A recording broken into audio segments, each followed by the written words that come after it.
Hello, lovelies. Today we're taking a look at a Rugrats Passover, which was one of those special occasion or holiday episodes from Rugrats. It runs roughly 24 minutes, and this was their season 3 season finale. And it touches on the Jewish tradition of Passover. Tommy Pickles, who happens to be half Jewish, he's celebrating his first Passover at his maternal grandparents' home. And this film has a lot of cultural importance, to my understanding. It's the first time in pop culture that we witness the Seder, which is a ritual that's conducted at Passover, which, to my understanding, Passover is a 8-day 8-day long holiday celebrating the liberation of the Jewish people from Egypt, or Exodus, if you will. And it's a very cute episode. I think it was very well done. Obviously, it was modified to some degree. The babies are playing the Jewish people, and Angela is playing the pharaoh, the tyrant, if you will. So I think that decision was very well made. And for those of you who are interested, because I did mention it's, to my understanding, the first time that the Seder was seen or witnessed on television by the general public, but this aired April 13th of 1996.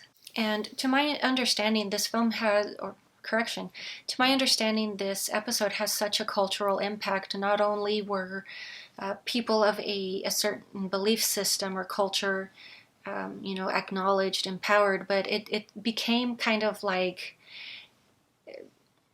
a certain culture's version of a Peanuts holiday special. It's something that would be watched every Passover season, shown to their children as these people grew older. But it's a very good episode. We go through just kind of a very brief summary of Tommy Pickles, who is found among the reeds in a body of water, of course, and he's just hanging out like nothing. I thought that was kind of funny. And Angela, who plays Pharaoh, just kind of scoops him up. Now they're best buds. And it's not long before Tommy realizes how the other babies are being treated, that they're being made to work for Pharaoh and build the pyramids. And it's kind of in a modified scene where Tommy stands up to one of the Egyptians, obviously, rather than resulting in murder. It's just a shove, but Tommy shoves the Egyptian over, the Egyptian child, and obviously, I'm gonna go tell Pharaoh. And Tommy flees for a time and eventually returns demanding that Pharaoh let his babies go, which is kind of one of those quotables that, to my understanding, people just like to say, and it's just very cute and fun. Basically, what the Seder is it's which is lightly touched upon, as I said, but it's a ritual feast in which bitter herbs are eaten, which are symbolic of the food that were available in the Hebrews.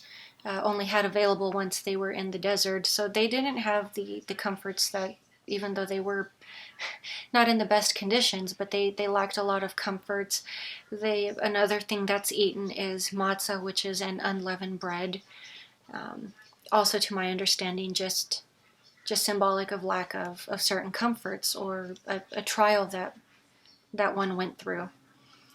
Wine is also consumed, and adults consume 4 cups representing the redemption of the Israelites from slavery, and a 5th cup is reserved for the prophet Elijah, who one would hope visits and blesses the meal or the ritual.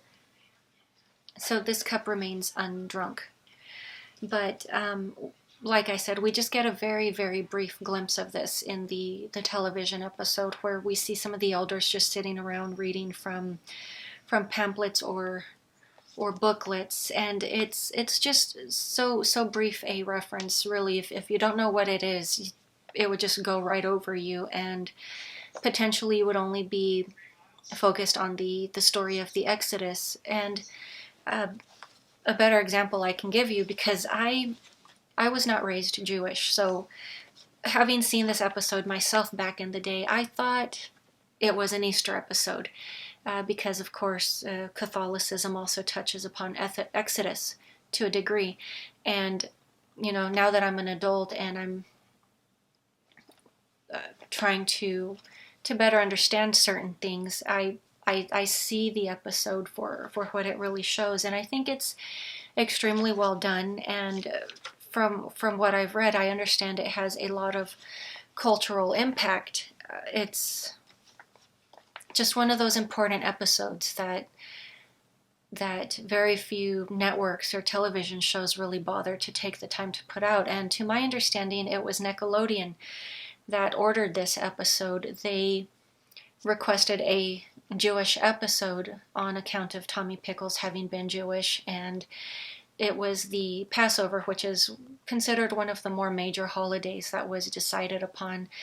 And to my understanding, later on the TV series also touched on Hanukkah as well. But it's good information to know, especially if you're of a different cultural or religious background. It's always good to be well-rounded and know more than just what you were raised in and grew up in. It's, in my opinion, always a good thing just to acquire more knowledge, or as much as possible. But of course, as in the Bible story, Tommy asks Angela to release the babies, and when Pharaoh refuses, we have the plagues, which are just a shorter version that's touched upon in the episode. You have frogs, darkness, wild beasts, locusts, and of course the scene which, even as a child, has always held my interest, whether it was in the Ten Commandments or in the Rugrats Passover, is I always love the parting of the Red Sea. It just fascinates me to be able to manipulate an element, whether, even if it's just symbolic or metaphor, but to go to such an extreme or an extent just to have freedom. But it's a very good episode. If you haven't seen it in years, or if you've never seen it, I would recommend that you give it a watch, or heck, watch it with your kids. I mean, why not? It's always a good opportunity to open discussion. So just really quick, I would like to add, I'm still studying Passover and trying to gain a better understanding of it. So no offense was intended to anyone who does practice if I accidentally misquoted or misstated. I'm still studying and educating myself on this. But that is pretty much all I have for you guys today, and I will talk to you later.